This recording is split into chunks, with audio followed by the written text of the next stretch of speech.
Welcome to UIN Araniri, a place where dreams come true and knowledge is discovered. UIN Araniri is home to thousands of students. We deliver an extraordinary educational experience, preparing graduates to face real-world challenges. Located at the heart of Aceh, the miniature intellectual center provides a conducive, friendly, and peaceful academic atmosphere.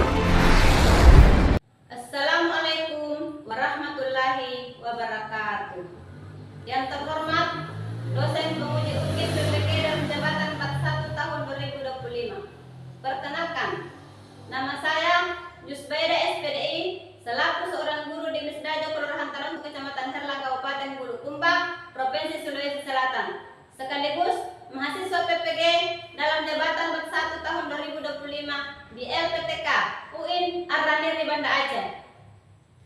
Pada kesempatan ini, saya akan melaksanakan pembelajaran untuk memenuhi uji kinerja PPG dalam jabatan 41 tahun 2025 dengan mengambil materi memahami peristiwa kerasulan Nabi Muhammad SAW dengan model pembelajaran Discovery Learning.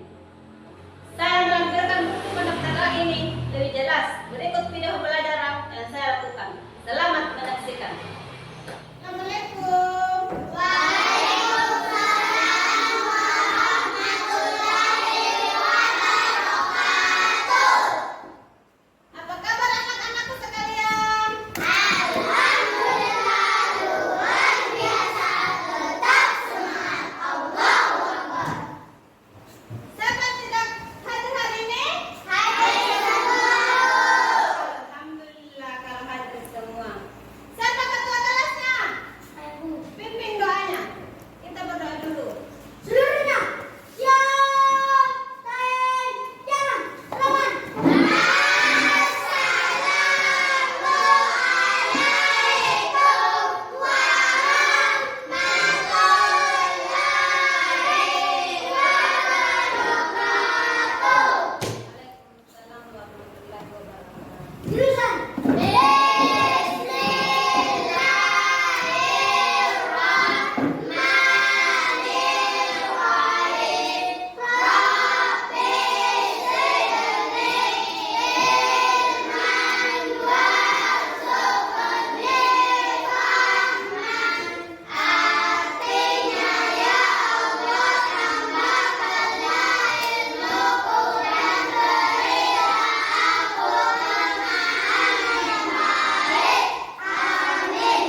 dan Rasul. Sejak masa kanak-kanak, Nabi Muhammad telah dihiasi oleh akhlak yang mulia. Beliau tidak pernah melakukan pekerjaan kecewa, yang padahal pada masa itu sudah umum dilakukan oleh kaumnya. Nah, anak-anak, bagaimana ya akhlak dan kebiasaan hidup masyarakat Arab Islam sebelum masa kenabian Nabi Muhammad SAW? Masyarakat Arab membuat berhala dan menyembahnya dengan cara mereka sendiri. Setiap suku memiliki berhalanya masing-masing, dan mereka memberi nama bermacam-macam, seperti Hubal, Lata, Uzza, Manat, dan sebagainya. Meskipun sebagian besar kaumnya saat itu berhala, namun Rasulullah Muhammad sejak kecil tidak pernah melakukan penyembahan terhadap berhala. Selain itu, dalam perdagangan, masyarakat Arab suka menguras timbangan. Mereka kerap berbuat curang demi mendapatkan keuntungan yang berlimpah. Tidak demikian dengan Nabi Muhammad yang selalu berdagang dengan jujur. Mereka juga suka minum minuman keras dan mabuk-mabukan. Mereka juga suka berbuat riba. Riba adalah penambahan nilai barang tertentu dan penambahan jumlah pembayaran pada utang. Pada masyarakat jahiliyah, praktek riba sudah dilakukan secara terang-terangan. Padahal dalam Islam, praktek riba adalah haram. Kemudian, masyarakat Arab jahiliyah juga gemar berjudi. Dalam kehidupan sehari-hari, masyarakat Arab jahiliyah juga hidup boros dan suka berfoya-foya. Melihat hal ini, Nabi Muhammad sangat sedih. Beliau ingin membersihkan perilaku-perilaku kaumnya, sehingga sering memikirkan bagaimana ya caranya memperbaiki kepercayaan dan akhlak masyarakat Arab. Dengan bantuan istrinya yaitu Khadijah, Rasulullah berusaha memperbaiki masyarakat Arab tersebut dengan menegakkan keadilan dan mengangkat derajat manusia. Usaha Nabi Muhammad dan Khadijah tidak hanya membuahkan hasil, namun Rasulullah tidak berputus asa. Rasulullah terus berusaha untuk mengubah kehidupan masyarakat sendiri dan sudah sangat besar. Anak-anak di kalangan masyarakat Quraisy, Nabi Muhammad sangat terkenal sebagai pemuda yang memiliki akhlak terpuji, sehingga masyarakat Quraisy memberi gelar Al-Amin karena beliau sangat jujur dan dapat dipercaya. Dalam bergaul, Nabi Muhammad tidak suka memilih-milih antara kaya atau miskin. Beliau suka bergaul dengan siapa saja. Tapi Nabi Muhammad tidak mau bergaul dengan orang-orang yang memiliki akhlak buruk. Akhlak mulia dari Nabi Muhammad ini membuat beliau selalu disegani dan dihormati oleh para teman-teman. Dengan demikian, di tengah-tengah kaumnya, Nabi Muhammad terkenal memiliki kelebihan dengan akhlaknya yang mulia. Beliau selalu ramah kepada siapa saja, selalu sopan kepada siapa saja, dan menyenangkan hati orang lain, hormat kepada orang tua maupun kepada teman sebaya. Rasulullah pun begitu jujur dan sangat dipercaya, dan juga peduli terhadap orang lain. Ketika Nabi Muhammad berusia mendekati 40 tahun, Nabi Muhammad lebih banyak mencurahkan pikiran dan perhatiannya terhadap masalah kemasyarakatan. Kemudian, beliau sering beruzlah. Apa itu beruzlah? Beruzlah adalah menasihkan diri untuk memohon petunjuk kepada Allah Subhanahu wa Ta'ala, Tuhan yang Maha Kuasa. Rasulullah beruzlah dilakukan sejak beliau memasuki usia dewasa, tempat di mana Nabi Muhammad Shallallahu Alaihi Wasallam uzlah adalah di Gua Hiro. Dalam beruzlah, Nabi Muhammad melakukan ibadah selama beberapa malam. Kemudian beliau pulang kepada keluarganya untuk mengambil bekal. Ketika bulan Ramadan tiba, Rasulullah beruzlah sebulan penuh di Gua Hiro. Gua Hiro, tempat di mana Rasulullah beruzlah, terletak di Jabal Nur. Untuk dapat sampai ke Gua Hiro, maka diperlukan perjalanan yang cukup berat, teman-teman, melewati batu-batuan dan jalan yang terjal, karena Jabal Nur merupakan sebuah bukit batu. Di gua inilah Nabi Muhammad bertafakur dengan harapan mendapat petunjuk dari Tuhan sebagai jalan keluar dari permasalahan masyarakat Arab yang masih menyimpang dari kebenaran. Hingga pada suatu malam di bulan Ramadan, yaitu tanggal 17 Ramadan tahun 661 Masehi. Ketika itu, Nabi Muhammad sedang terhangus di dalam gua Hira, datanglah kepada beliau malaikat Jibril. Malaikat Jibril datang dengan membawa wahyu dari Allah Subhanahu wa Ta'ala. Kemudian malaikat Jibril pun berkata, "Iqra," yang artinya bacalah. Nabi Muhammad pun menjawab, "Aku tidak dapat membaca." Lalu malaikat Jibril menarik dan memeluk Rasulullah erat-erat dan kemudian melepaskannya dan kembali berkata, "Iqra." Namun Nabi Muhammad tetap menjawab bahwa beliau tidak bisa membaca. Peristiwa ini sampai terjadi 3 kali, hingga untuk yang ketiga kalinya malaikat Jibril menarik dan memeluk Rasulullah kembali dengan sekuat-kuatnya, lalu melepaskannya dan berkata, "Bacalah dengan menyebut nama Tuhanmu yang menciptakan. Dia telah menciptakan manusia dari segumpal darah. Bacalah, dan Tuhanmu lah yang maha mulia, yang mengajar manusia dengan benar. Dia mengajarkan manusia apa yang tidak diketahui."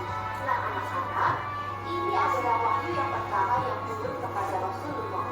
Wahyu tersebut terdapat di dalam Al-Quran surat Al-Alaq ayat ke-1 sampai yang ke-5. Wahyu ini juga sebagai tanda bahwa Nabi Muhammad telah diangkat menjadi Nabi dan Rasul utusan Allah Subhanahu wa Ta'ala. Setelah Nabi Muhammad menerima wahyu tersebut, Rasulullah gemetar dan sangat ketakutan. Badannya menggigil dan berkeringat. Nabi Muhammad kemudian segera turun dari Gua Hira dan pulang ke rumahnya untuk menemui Khadijah. Melihat Nabi Muhammad pulang dengan keadaan menggigil dan ketakutan, Khadijah merasa heran dan segera menanyakan apa yang sedang terjadi. Kemudian Nabi Muhammad meminta agar diselimuti oleh Khadijah, dan Khadijah pun segera menyelimuti Nabi Muhammad. Setelah Nabi Muhammad mulai merasa tenang, kemudian Nabi Muhammad menceritakan semua yang dialaminya kepada Khadijah.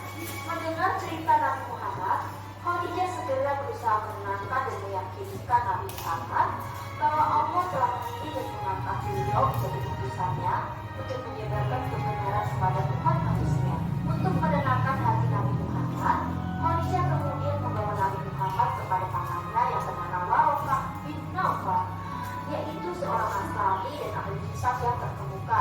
Setelah mendengar cerita Khadijah dan Nabi Muhammad, Waraqah segera membaca isi Taurat dan Injil. Kemudian Waraqah berkata kepada Nabi Muhammad, "Itu adalah Jibril yang pernah diutus Allah kepada Musa. Dan mudah-mudahan aku masih hidup di saat engkau diusir dari kamu." Rasulullah kemudian bertanya, "Apakah mereka akan mengusirku?" Waraqah pun menjawab, "Ya, sebab setiap orang yang membawa sebagai apa yang kau bawa pasti dimusuhi. Jadi kelak engkau mengalami masa-masa seperti itu. Dan jika aku masih hidup, aku pasti akan menolongmu sekuat tenagaku." Namun, tidak lama kemudian, Waraqah meninggal dan wahyu pun terputus untuk sementara. Setelah wahyu yang pertama turun, bagaimana yang turunnya wahyu yang berikutnya atau wahyu yang kedua? Setelah mendapat nasihat dari Waraqah bin Nawfal, Nabi Muhammad berharap menerima perintah wahyu yang kedua. Namun, selama kurang lebih 40 hari, Rasulullah tidak menerima kembali wahyu. Padahal, Rasulullah sangat rindu sekali dan sangat ingin menerima kembali wahyu yang berikutnya. Nabi Muhammad merasa cemas dan sedih. Beliau mulai ragu dengan apa yang dialaminya itu. Bagaimana tadi sudah menyaksikan video tadi itu? Ibu. Sudah paham? Ibu. Kalau sudah paham, berarti kita akan membagikan. Kalau sudah paham, ibu akan mengulanginya lagi ya. Ibu. Nah, itu peristiwanya. Lihat tadi di video tadi itu ada Rasul toh? Lihat. Waktu turunnya malaikat Jibril ke Muhammad untuk menyampaikan wahyu itu, tak?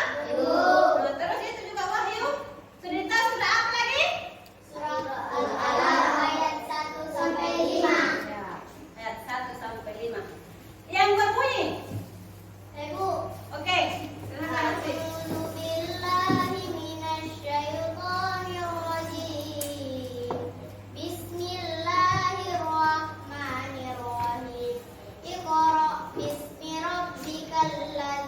خلق خلق الإنسان من علق اقرأ وربك الأكرم الذي علم بالقلم علم الإنسان ما لم يعلم. Oke. Sudah dengar tadi temannya tak? Ibu.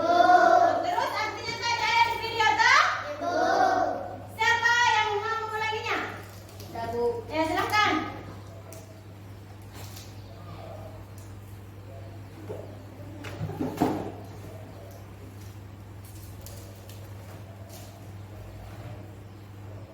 Artinya, satu, bacalah dengan menyebut nama Tuhanmu yang telah menciptakan.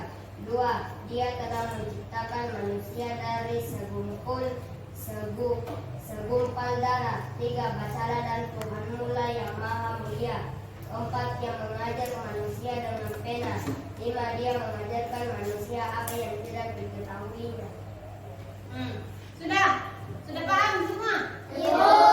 Nah, terus ada kuliah juga tadi. Nama istrinya Nabi, siapa nama istrinya? Khadijah. Khadijah. Terus ada kuliah juga di bawahnya tuh Khadijah, pamannya Khadijah. Namanya siapa? Waraqah bin Nawfal. Waraqah bin Nawfal. Dia menemui Waraqah bin Nawfal pada saat dia kedinginan, menggigil di gua Hira. Apa yang dilakukan di gua Hira Nabi Muhammad SAW? Bertafakur. Bertafakur. Untuk menunggu turunnya Wahyu. Sudah mengerti sampai di sini? Ibu. Dengan penjelasan ibu dengan video tadi? Ibu. Oke. Kalau sudah paham, ibu akan membagikan LKPD. Selesainya materi yang dibahas tadi ibu akan membagikan LKPD ini sesuai dengan berkelompok dan berdiskusi ya. Ini kelompok 1, kelompok 2, dan kelompok 3 di belakang.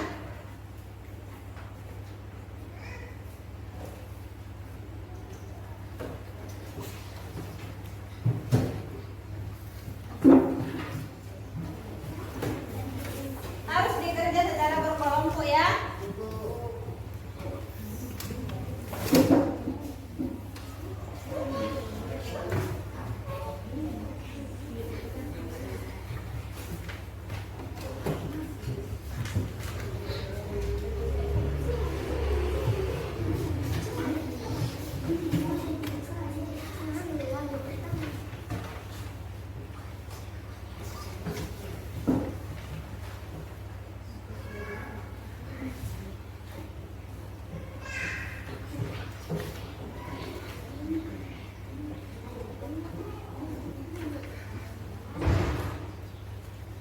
Bagaimana, sudah selesai?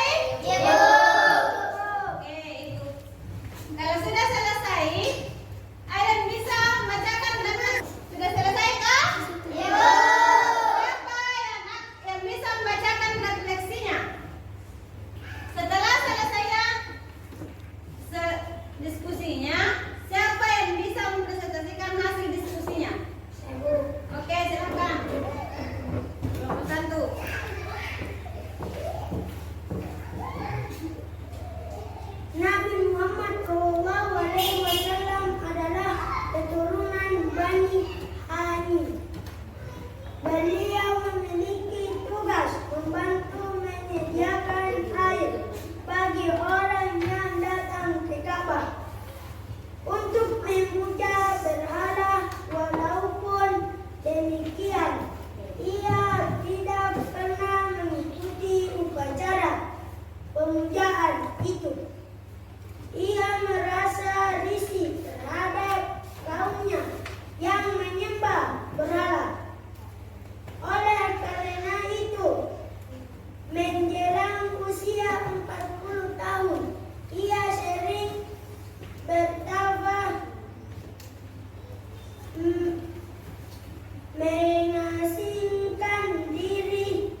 Peristiwa menerima wahyu pertama di Gua Hira itu terjadi pada tanggal 17 Ramadan.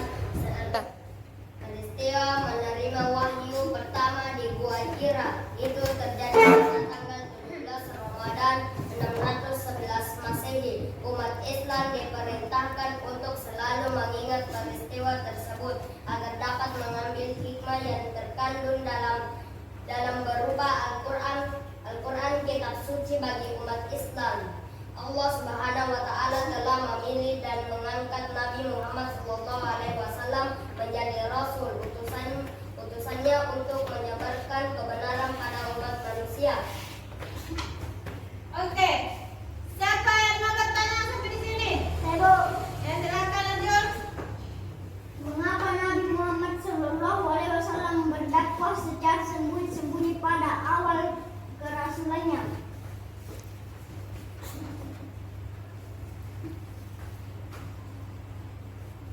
Karena dia takut masyarakat Makkah mengetahui bahwa dia menyebarkan agama Islam.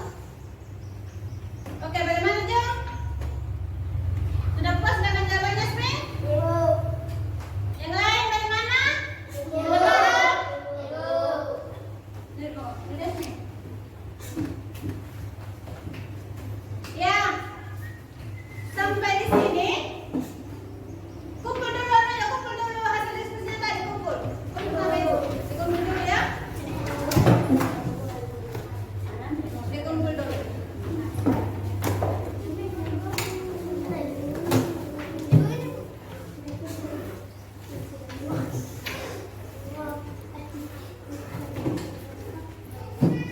Setelah selesainya ini LKPD dan hasil diskusi, berakhirnya hasil diskusi ini, kita akan menutup pelajaran pada pagi hari ini. Nanti besok kita akan lanjutkan pada pelajaran selanjutnya, yaitu bukti-bukti kerasulan Nabi Muhammad SAW. Karena tadi peristiwanya kan? Besok bukti-bukti kerasulannya. Setelah Ibu tutup acara ini, kita breaking. Kita breaking dulu ya. Semua yang barang tidak tegang, leher tidak pegal, ya? Oke, kita mulai. Tangan di atas, tangan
berakhirnya ini